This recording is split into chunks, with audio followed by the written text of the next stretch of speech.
Today I'm going to be talking about Sunderland's two pre-season friendlies, and I'll also be reacting to the signing of Alan Browne, what obviously happened a few days ago. If you're wondering why I didn't do a video for that, it's because I was actually on holiday and I got back yesterday. So first I'm going to be running through what are two pre-season friendlies. First I'll start with the South Shields game. So pretty much first I'll run through the team, the actions and what I thought. So yeah. So in goal was actually a trialist with Bronny Nanawiki or something, a goalkeeper who got released by Stoke at the end of last season. Then it was a back four of Trey Hume, Dan Ballard, Leo Held and Joe Anderson. It was Dan Neil in midfield with Adil Cheats and Chris Rigg either side, like a 4-3-3. Pat Roberts on the right, Remy Mundell on the left with Elias Mienda up front. So the game started and was started really bright, pretty much with Mundell hitting the bar, but then not too long later was scored through Pat Roberts, where he robbed the ball off a defender in the box, and he calmly slots into the bottom left hand corner. What was 1-0. Then very quickly after it, make a two. Pat Roberts involved again, where he passed the Trey Hume from the outside of the box.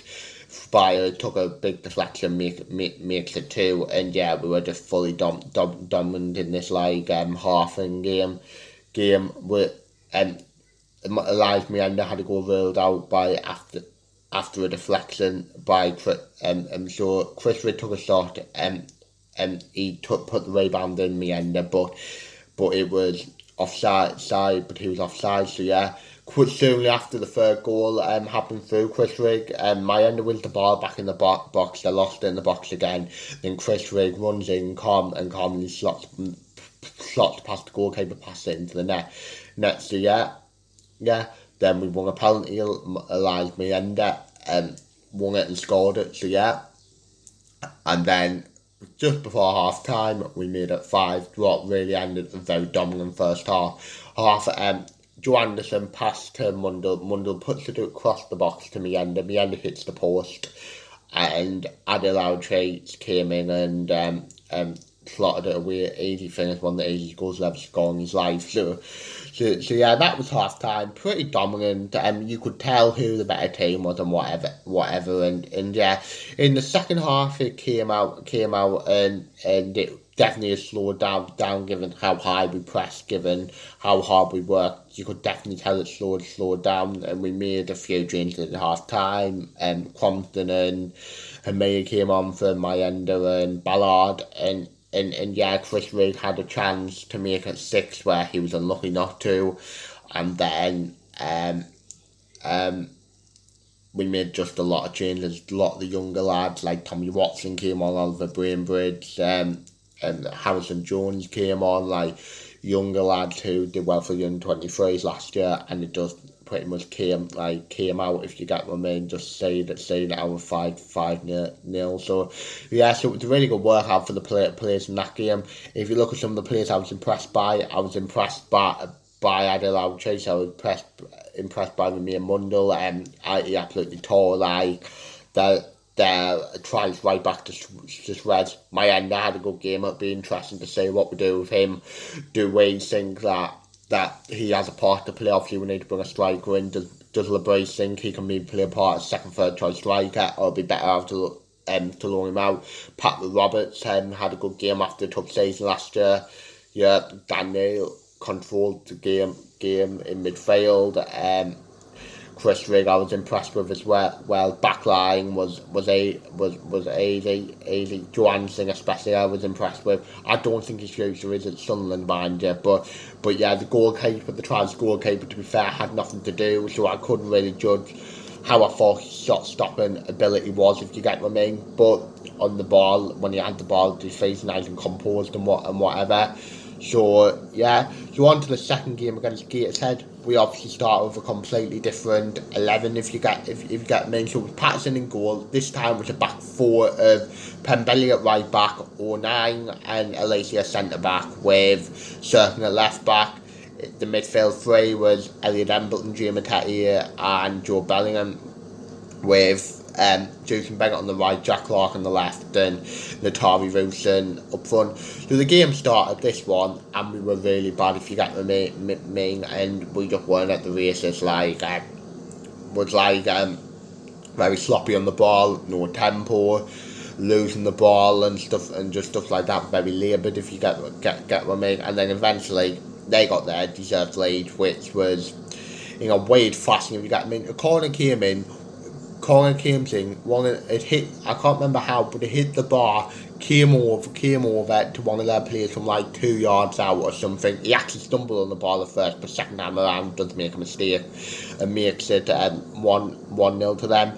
Then by the wrong of play, we won a penalty, which was a penalty. So Pembelia comes down like the right, and then he plays it into Wilson. Wilson gets taken out. Clark sends the keeper one way, 1-1, and yeah, we were a bit better after that. Not really great, and the goal definitely came with a wrong of play. We probably should have took the lead by Natari Wilson. So Clark hits them on the break. He passes to Wilson, and one of their players who actually played for us, Kenton Wilson, actually makes a good block with his head to keep it at 1-1. Just before half time, their equalised, their scored, but turned out to be the winger. So I don't know what Pembelia has done. The ball goes over. I don't know where Pembelia is. No one near him. Comes in and slots the ball past Anthony Patterson. 2-1 to Gateshead, and yeah, at half time we brought Jim Mattia off for PR and yeah, I would say we had more control in the second half, if you get what I mean. But nothing much really came off, if you get me. Like I said, we had more control, but it was still, there wasn't really much happening. We had the odd chance, like Joe Bellingham had one where it was high and wide over the bar. Bennett had one where Clark passed to Embleton. He scuffed his shot, came to Bennett, missed, but yeah, if you got me, for me, I thought Patterson was our best player, and he saved us from going 3-1 down. After he after a 3-on-1, Ron Patterson made a good save, and yeah, then after that, with about 20-25 minutes to go, we brought the kids on, the same ones that played against South Shields earlier in the day. They huffed and they puffed, but they just couldn't get the equaliser. So yeah, that one's definitely a disappointing game, and will probably give the Braves a lot more to think about, and he would have learned a lot more from that game about some of the players and what he thinks of them. But overall, it's 70-75 minutes in their legs. Quite a lot of them just came back from injury, and yeah, so, and it's only first game of pre-season for them, and that can happen. So hopefully that was just a one-off. So but we'll see. So yeah. Then lastly, I'm going to talk about the signing of Alan Browne, who was signed from Preston on a 3-year contract the other day, I think on Thursday. I think this is a really good signing, just a really good, solid championship signing, which in an area of the park where we've needed for quite a while, since Corey got injured 18 months ago and obviously left in the summer. And played over 400 games for Preston North End, so he's got a lot of experience, as well as being captain for them over the last 4 seasons, so he'll be able to provide some leadership in the middle of the park and just in the squad in general, and she'll be able, if you get remain something that will last season, a lot of leaders. We don't have many in that squad as well.